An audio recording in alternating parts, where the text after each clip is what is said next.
Welcome to Samba Samba. Enjoy the video. You're starting in the TikTok app. Open it and sign in so all features are available.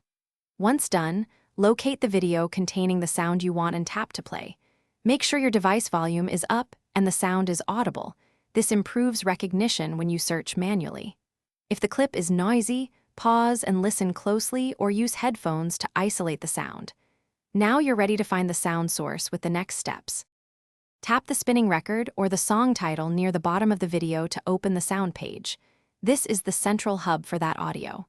Once on the sound page, examine the name and the original uploader. This tells you who created or popularized it. If the sound is from a clip without clear labeling, use the search bar and paste lyrics or a short transcription.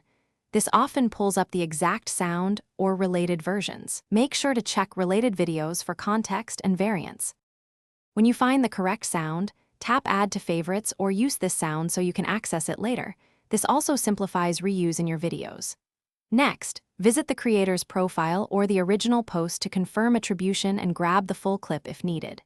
If the sound doesn't appear or is unlisted, retry the search with exact lyrics, screen record a clear sample, or use a sound identification app to help. If that fails, check for regional restrictions and try again. Thanks for watching. Consider subscribing if we helped you.